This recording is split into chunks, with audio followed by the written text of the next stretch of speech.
Bollywood spy, this is Roshni और आज हमारे साथ है Raj Arjun ji. Welcome to Bollywood spy. Very much. So firstly congratulation, क्योंकि ट्रेलर को बहुत ही अच्छा रिस्पांस मिल रहा है और बहुत ही अच्छा फीडबैक और रिएक्शन हम देख सकते हैं। आपको किस तरह का फीडबैक और रिएक्शन देखने को मिल रहा है? बहुत अच्छे मैसेजेस आ रहे हैं, बहुत अच्छा लिख रहे हैं लोग और अच्छा बोल रहे हैं। और जब भी आपकी किसी काम को सराहा जाता है, अप्रिशिएट किया जाता है और नोटिस किया जाता है तो दिल को सुकून मिलता है। तो वैसा ही कुछ होना है। जी बिल्कुल। तो अभी तक आपको सबसे अगर बेस्ट कॉम्प्लीमेंट की बात करूँ, हालाँकि अभी तक तो पूरा रीज़न आया भी नहीं है, लेकिन किस तरह का एक बेस्ट कॉम्प्लीमेंट, क्योंकि एक इतना बड़ा किरदार जिसकी हम हमेशा से ही बात करते रहे हैं, जिनकी हमेशा से ही फॉलो करते रहे हैं, इतनी बड़ी फॉलोइंग रही है उनकी, अभी भी रही है, ऐसा किरदार प्ले करना, तो क्या कुछ एक बेस्ट कॉम्प्लीमेंट अगर आप हमें बता सकें? कॉम्प्लीमेंट तो मिले हैं, बहुत सारे मिले हैं। कुछ बहुत पर्सनल है और पर्सनल है इसलिए मैं उसको अभी स्टेटमेंट के तौर पे बताना नहीं चाहता हूँ, क्योंकि मुझे भी नहीं मालूम है कि वो जो कमेंट है वो जो मुझे दिए गए हैं वो क्योंकि वो लोग मुझसे प्यार करते हैं इसलिए दे दिए गए हैं, या मैंने सच में जस्टिफाई किया है साईं के रोल को इसलिए दिए गए हैं। क्योंकि मैं ये मानता हूँ कि जब तक मैं ना देखूं और मैं ये ना मानूं कि मैंने ठीक ठाक किया है, मैं उस कॉम्प्लीमेंट को सर पे नहीं चढ़ने देता हूँ। तो मुझे बहुत जेन्युइन बहुत इस तरह के कॉम्प्लीमेंट मिले हैं, पर मैं एक बार देख लूं वेब सीरीज पूरी और फिर मुझे लगे कि हाँ वो जो बोल रहे हैं वो मेरे प्यार में पढ़कर नहीं बोल रहे हैं, मैंने उस रोल को जिया है, निभाया है और वो सच है, तो मैं सारे कॉम्प्लीमेंट डिस्क्लोज कर दूंगा। उससे ज्यादा खुश उस वक्त कोई नहीं होगा। अभी कॉम्प्लीमेंट बताना आपको, और अभी वेब सीरीज आई भी नहीं है, वो मुझे ऐसा लगेगा कि मैं अपने ही बारे में शो ऑफ कर रहा हूँ और दिखावा कर रहा हूँ। और पता चला कि वो कॉम्प्लीमेंट मैं आपको लेके जाऊं इस परमान तक और मैं कहूँ कि मुझे ये कहा गया है और आप कहें बाद में मुझे कि अरे राज सर आपने तो कुछ किया ही नहीं, आपका तो काम ही खराब है। जी अभी हो सकता है ना, तो इसलिए अभी के लिए मुझे माफ कीजिए, मैं आपको फिर कभी बताऊंगा अगर वो सच गया तो। जी, बिल्कुल, हमें इंतज़ार रहेगा। हालाँकि हम आपसे जानना चाहेंगे, क्योंकि इस तरह का रोल प्ले करना बहुत ही मुश्किल होता है हर एक एक्टर के लिए, मैं कह सकती हूँ, क्योंकि खुद को उस कैरेक्टर में ढाल पाना बहुत ही मुश्किल काम होगा। तो ऐसे में जब आपको ये रोल ऑफ़र किया गया, तो आपका क्या रिएक्शन था? मैं इस इंडस्ट्री में आया ही हूँ मुश्किलों का सामना करने के लिए। मुझे कोई काम आसानी से मिल जाए और मैं आसानी से कर जाऊं, मुझे उसमें मजा नहीं आता और मेरा इंटरेस्ट रहता नहीं। मुझे touchwood by the grace of God इस तरह का बहुत काम मिलता है जो बहुत इजी है मेरे लिए करना, क्योंकि कुछ लोगों को समझ में आ गया है कि कुछ एक पर्टिकुलर रोल्स मैं बहुत अच्छे से निभा सकता हूँ, तो उस तरह के रोल्स मुझे ऑफर होने लगे हैं और उससे मैं बचता हूँ और मैं निकल आता हूँ, क्योंकि वो मेरे लिए करना बहुत आसान हो गया है। मैं आंख बंद करूँ, मैं बैठूं और वो अपने आप क्रिएट हो जाएगा, लेकिन उसमें मेरी ग्रोथ कुछ नहीं है। मैं जहाँ हूँ वहीं का वहीं रह जाऊंगा। और इमोशन वाइज मेरे जीवन का, मेरे सोल का मैंने कोई एक पक्ष उठा के अभी दिया है, लेकिन मुझे ऐसा लगता है कि अभी ये खजाना भरा पड़ा है और मुझे वो एक्सप्लोर करना है अभी। तो मैं सिर्फ एक पक्ष को लेके और उसको कैच करने में बिलीव नहीं करता हूँ, इसलिए मैं बार बार चैलेंजेस लेना, मुश्किल रोल लेना, ऐसे रोल लेना जो मुझे डरा दे, जो कई दिनों तक मुझे, जब मैं रात को सोने जाऊं तो मुझे डराए कि ऐसे सो क्यों रहे हो भाई, अभी तुम्हें रोल तुमने पकड़ा नहीं है, अभी उसकी सांस को पकड़ा नहीं है, अभी उसको जिया नहीं है, तो तुमको नींद कैसे आ सकती है, जरा उस पर काम कर लो। जो मेरे अंदर बेचैनी पैदा करें, मैं वही रोल करना चाहता हूँ और वही रोल करूंगा, यही सच्चाई है। मैं और ऐसा कोई काम नहीं करूंगा जो ना मुझे सेटिस्फेक्शन दे रूहानी तौर पर, ना मुझे कोई मजा दे। मैंने जो करना था एक जमाने में जब मेरे पास काम नहीं था या जब मुझे जरूरत थी अपने एग्जिस्टेंस को प्रूव करने की एज एन एक्टर, तब मैंने कर लिया। लेकिन अब तो यूनिवर्स ही मेरी मदद कर रहा है और अब मेरे पास जब अपने लेवल का काम आ रहा है तो मैं धैर्य रखूंगा, जो साईं का एक जीवन मात्र मूल मंत्र है कि श्रद्धा और सबूरी। तो मैं श्रद्धा भी रखा हुआ हूँ और मैं सब्र भी करूँगा, लेकिन करूँगा वही जो मेरे मन को भाएगा। जी, बिल्कुल। सो राज साहब हम आपसे पूछना चाहेंगे क्योंकि कई बारी ऐसा होता है जब एक्टर्स को भगवान का किरदार प्ले करने के लिए मतलब ऑफर मिलता है, तो वो लोग खुद को बहुत लिमिट कर लेते हैं। कई बारी उनकी जो हैबिट्स होती है, उसको वो लोग उस टाइम पीरियड के लिए बंद कर देते हैं। अगर कोई अल्कोहलिक है या फिर कह लीजिए अगर कोई स्मोक करता है, तो उस किरदार को प्ले करने तक वो खुद को लिमिट कर लेते हैं, नहीं करते हैं, क्योंकि वो भगवान का किरदार प्ले कर रहे हैं। तो ऐसे में जब आप ये पूरे शूट के दौरान जब आप इसमें रहे, तो क्या आपने खुद को कुछ लिमिट किया या फिर किस तरह के परफॉर्मेंस के लिए आपने कुछ प्रिपरेशंस की? जब मुझे ये रोल ऑफर हुआ, उससे पहले मुझे यही रोल 2 बार ऑफर हुआ था, साईं का ही किरदार।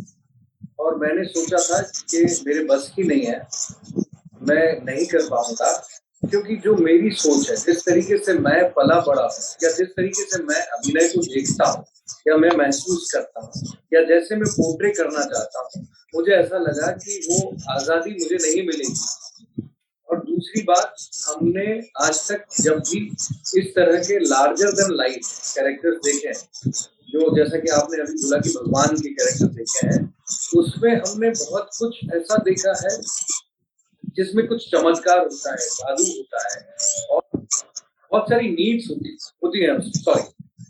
तो मैं उसके लिए तैयार नहीं था और मैंने ये मना किया था कि मैं नहीं करूँगा। लेकिन मुझे मेरे सामने ये बात रखी गई कि ये भगवान का रोल नहीं है और ना हम इसे भगवान की तरह दिखा रहे हैं। आप इसको एक बार पढ़ लो और आपको समझ में आए तो हम आगे बढ़ेंगे। और फिर जब मैंने ये बात सुनी, तो मैंने वो स्क्रिप्ट मांगी और स्क्रिप्ट मेरे पास कंप्लीट बाउंड स्क्रिप्ट आई और जब मैंने उसको पढ़ा तो मैं हैरान हो गया। तो मुझे लगा कि ये कुछ कमाल चीज़ है जो बहुत सिंप्लिसिटी से लिखी गई है, लेकिन बहुत इंटरेस्टिंग तरीके से एग्जीक्यूट की जा सकती है अगर इसको बहुत संभाल के ऑनेस्टी के साथ किया जाए। और उसमें उस स्क्रिप्ट में साफ-साफ ये था मेंशन कि ये एक बाबा है, एक फकीर है, एक बुद्ध है, एक मॉडर्निस्टिक फ्यूचरिस्टिक विचारधारा के एक ऐसे शख्स हैं जो उस जमाने में पैदा हुए हैं, लेकिन वो बहुत बाद की सोच रखते हैं।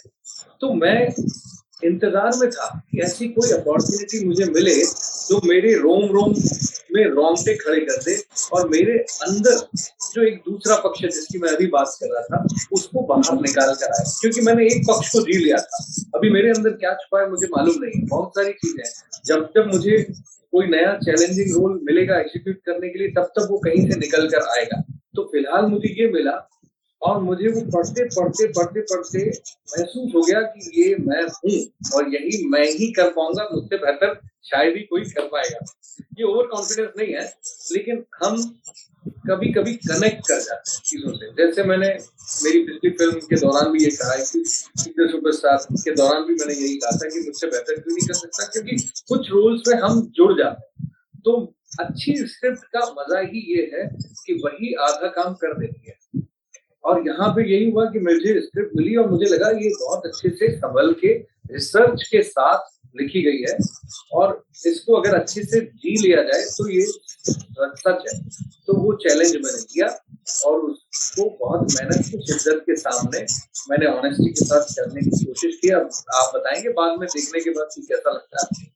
जी, बिल्कुल। तो जैसे कि आप भी कह रहे हैं कि कई बार रोल प्ले करते वक़्त काफ़ी सारी चीज़ें हम एक्सप्लोर करते हैं, सीखते हैं। तो ऐसे में सेल्फ रियलाइज़ेशन की जहाँ बात होती है, जिस तरह का ये किरदार भी रहा है, जहाँ आप कह रहे हैं कि भगवान की तरह नहीं दिखाया गया है, एक अलग वे में यहाँ स्टोरी हम देखने को मिलेगा। तो सेल्फ रियलाइज़ेशन आपने क्या किया इस शूट के दौरान? क्योंकि उनकी लाइफ़ एक बहुत ही अलग लाइफ़ रही है, बहुत ही गिविंग उनकी लाइफ़ रही। क्या होता है कि ये कहना कि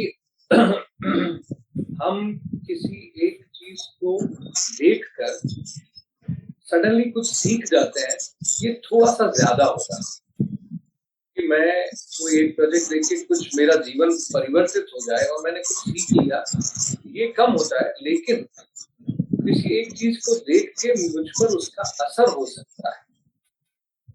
एक होता है कॉन्शियस, एक होता है सबकॉन्शियस। तो मेरे सबकॉन्शियस में वो कौन सी बात चली जाएगी ये मुझे पता नहीं है, तो अगर हम एग्जाम्पल मांगेंगे कि आपने क्या सीखा, तो कई बार आप बोल नहीं सकते हो, लेकिन वो आपके सबकॉन्शियस में आपके जीवन पर फर्क पड़ा है उसका। अब यहाँ आती है बात कि मैंने क्या लिया, मैंने क्या वैल्यूज ली। तो मैं सिर्फ ये कहूँ कि क्योंकि मैंने साईं बाबा प्ले किया, मैंने साईं बाबा को जिया, तो मैंने ये वैल्यूज ली। तो क्या मैं ये कहना चाह रहा हूँ कि वो वैल्यूज मेरे अंदर पहले नहीं थी? ऐसा नहीं है। मेरे अंदर वो संस्कार मेरी माँ से, मेरे पिता से, मेरी अपब्रिंगिंग से, मेरी परवरिश से आए हैं। फर्क सिर्फ इतना हुआ, जब मैंने साईं बाबा प्ले किया तो ये संस्कार पे साईं बाबा के विचारों की का ठप्पा लग गया और उस पे ISI मार्क लग गया कि जो संस्कार मुझे दिए गए हैं, जिस परवरिश से मैं बड़ा हुआ हूँ, या जो मेरी सोच है, वही मेरे बड़े बुजुर्ग, विद्वान लोग, महापुरुष लोग पहले से, सालों से, सदियों से बोलते आ रहे हैं। तो मुझे एक सहारा मिल गया कि अच्छा ठीक है, मतलब मैं ठीक ठाक सोचता हूँ और मैं ठीक ठाक राह पे जाता हूँ और मैं किसी का अपमान नहीं करता हूँ, तो मैं ठीक करता हूँ, न मैं अपमान झेलता हूँ, तो मैं ठीक करता हूँ। मुझे किसी को दुखी नहीं करना है, सबसे प्यार करना है, आप में, खुद में, सब में भगवान देखना है। हम सब एक है और भगवान एक है, उस तक पहुंचने के रास्ते अलग अलग है। यही टीचिंग थी साईं बाबा की और इसी वजह से वो जाने जाते थे। वो जीवन भर भिक्षा मांगते रहे और जबकि उनके पास शक्ति थी, तो वो शक्ति का इस्तेमाल खुद के लिए भी कर सकते थे, लेकिन वही शायद उनके कल्चर में, वही शायद उनकी शिक्षा में आया था कि उनको अपने लिए उपयोग नहीं करना है, जो भी करना है उनको मानव कल्याण के लिए करना है, दूसरों के उद्धार के लिए करना है। इसलिए साईं बाबा की जीवनी को अगर देखा जाए एक उसमें, तो हम भी देख पाते हैं कि वो सिर्फ और सिर्फ दूसरों के लिए जिए, और जो आदमी दूसरों के लिए अपना जीवन न्यौछावर कर दे, उससे किसको प्यार नहीं होता है। तो मैं या दुनिया उनसे उनसे इसीलिए प्यार करती है, इसीलिए उनसे जुड़ गई है, तो उसका एक मजा है। तो वो वैल्यूज की जो आप बात कर रही थी, ऐसी बहुत सारी चीजें जो मुझे करते करते, क्योंकि मैं कोई कसर छोड़ता नहीं और मैं उसमें मेरी जान लगाता हूँ, कोशिश करता हूँ। तो जब मैं बोलता हूँ तो बोलते बोलते हम जब बोलते हैं वो रिवाइव करते हैं ना, कॉन्शियसली सबकॉन्शियसली। तो जैसे एक लाइन आई कि खुदा खोजने से नहीं, खुद को खोने से मिलता है। तो अब लाइन है इतनी जी कि खुदा खोजने से नहीं, खुद को खो देने से मिलता है, लेकिन इसका मीनिंग आप देखो तो यूनिवर्सल लेवल पे जाता है, बड़े लेवल पे जाता है। और खुदा का मतलब यहाँ किसी से भी हो सकता है। आपके लिए खुदा आपका काम हो सकता है, जैसे मेरे लिए खुदा मेरा काम है। तो खुदा खोजने से नहीं, खुद को खो देने से मिलता है, और ये सच्चाई है। मैं अपना एग्जांपल दूं कि जब मैंने अपने आप को खोया, तभी मुझे काम मिला। जब तक मैं खोज रहा था, जब तक मैं भाग रहा था इसके पीछे कि यार मुझसे कोई एक्टिंग करवा लो, मैं फ्री में काम करने के लिए तैयार हूँ, मैं कम पैसे में काम करने के लिए तैयार हूँ, मैं कोई भी रोल करने के लिए तैयार हूँ, तब तक मुझे काम नहीं मिलता। जब मैं रुक गया, जब मैं ठहर गया और जब मैंने अपने पे विश्वास किया और जब मैंने अपने आप को खो दिया, अपने क्राफ्ट में लग गया, तब मुझे काम देने में, काम में मदद मिली। तो साईं तब थे 18वीं सदी में, लेकिन उन्होंने मदद मुझे अभी की ना 21वीं सदी में। उनकी फिलॉसफी मेरे आज काम आ रही है ना। यही फिलॉसफी वो धर्म के बारे में देते हैं, यही फिलॉसफी वो इंटरकास्ट के बारे में देते हैं, यही फिलॉसफी वो विडो मैरिजेस के बारे में देते हैं, यही परवरिश वो बच्चों के लिए बोलते हैं कि पढ़ाना लिखाना इम्पोर्टेंट है, लेकिन उनको संस्कार देना, उनको खुशी देना, उनको कंपटीशन से दूर रखना, उनको रेस में भगाने से दूर रखना ही इम्पोर्टेंट है। तभी हम एक नई जनरेशन पैदा कर सकते हैं। तो इसलिए ये रिलेवेंट है। जी, बिल्कुल। तो ऐसे में हम आपसे जानना चाहेंगे, क्योंकि हिंदी सिनेमा में एक फ़िल्म आई थी शिरडी के साईं बाबा, जिसने एक पूरी तरह से एक पिक्चराइज़ किया कि वो कौन थे या फिर उनके कर्म किस तरह के थे। इस फ़िल्म का जो बजट था वो बहुत ही लो बजट था, लेकिन उसके बावजूद भी इस फ़िल्म ने बहुत मतलब करोड़ों में पैसे कमाए। तो ऐसे में लोगों की एक्सपेक्टेशन बहुत ज़्यादा बढ़ जाती है जब हम आपको इस बार देखने वाले हैं, तो उसके लिए कितना तैयार हैं आप?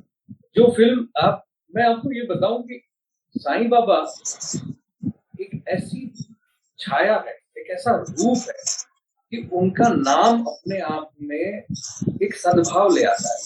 आप सिर्फ बोलिए साईं बाबा, कुछ मत बोलिए, आप साइलेंट हो जाइए, सडनली एक पॉजिटिव एम्बियंस आपके आसपास क्रिएट हो जाएगा, एक आभा आ जाएगी, एक पावर आ जाएगा, एक ताकत आ जाएगी, पॉजिटिविटी आ जाएगी, होप आ जाएगी। तो जहां वो नाम आएगा वहां काम कैसे बिगड़ सकता है, राइट? तो इसलिए जिस फिल्म का आपने जिक्र किया, मैंने नहीं देखी है, या जिस और शोज है वो मैंने जानबूझ के नहीं देखे।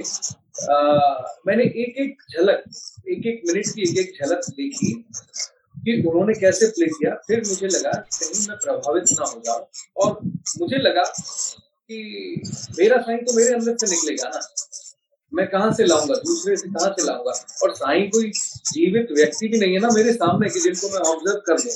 और दूसरी बात, ऑब्जर्व करना बाद में आता है, मतलब ऑब्जर्व करना अभिनय का एक हिस्सा, इम्पोर्टेंट हिस्सा है, लेकिन ऑब्जर्व करके उसको कैरिकेचरिस्ट थोड़ी बनाना है कि मैं उनकी बॉडी लैंग्वेज पकड़ लूं और मैं हाव भाव पकड़ लूं, लेकिन मैं आत्मा को पकड़ूं ही ना, मैं सोल को पकड़ूं ही ना। तो साईं भी मेरे अंदर है, फारूक भी मेरे अंदर था, तलेवी का हरक वीरप्पन भी मेरे ही अंदर है, मुझे वहां से लाना है। तो मेरे साईं को मेरे अंदर से मुझे लाना था, उसको मुझे जीना था। तो इसलिए मैंने वो नहीं देखा, और मैंने अपने साईं को अपने तरीके से सर्च करके रख दिया। रही बात कि मैं उसके लिए कितना तैयार हूँ और कितना एक्सेप्ट करेगी ऑडियंस, यही पूछ रहे हैं ना, या कितना बिजनेस करेगी? जी, क्या कि कंपैरिजन तो ऑब्वियसली होगा ही। कंपैरिजन हो तो हो, क्या दिक्कत है उसमें? कई लोग, देखिए, अब आपको भी बहुत लोग प्यार करते होंगे, और कुछ कभी कभी आप अपने बारे में भी सुनती होंगी कि ये आपको प्यार नहीं करते हैं। जहां आप अभी मेरा इंटरव्यू ले रही हैं, वहां आपके कुलीग भी कुछ लोग आपको शायद नहीं पसंद करते होंगे, लेकिन एक 90% लोग आपको पसंद करने वाले भी होंगे। तो मुझे भी कुछ लोग बहुत पसंद करेंगे, और कुछ लोग मेरे बारे में बुरा भी लिखेंगे, लेकिन ये तो मुझ पे निर्भर करता है ना कि ये जो लोग जो कमेंट मुझे दे रहे हैं उनको मैं स्वीकार करूं या ना करूं। एक बार मैं आपको एक बात सुनाता हूँ, किस्सा सुनाता हूँ कि मैंने सुना कि महात्मा बुद्ध वॉक कर रहे हैं, और वो हमेशा नीचे देख के वॉक करते थे। तो 2 फीट दूर उनको किसी ने गाली दी, बहुत गालियां दी उनको, और उसके बाद उन्होंने बोला कि इस गांव में अगर तुमने प्रवेश किया तो हम तुमको मार डालेंगे, और गालियां देना शुरू की। तो उन्होंने बस बोला कि ये गालियां जो तुमने मुझे दी वो मैं तुमसे नहीं ले रहा हूँ।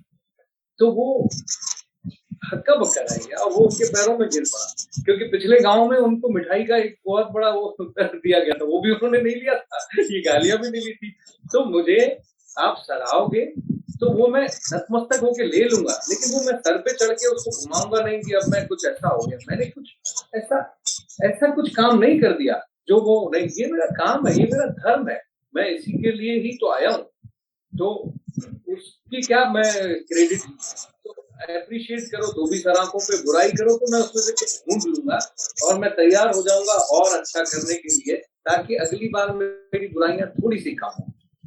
जी, बिल्कुल।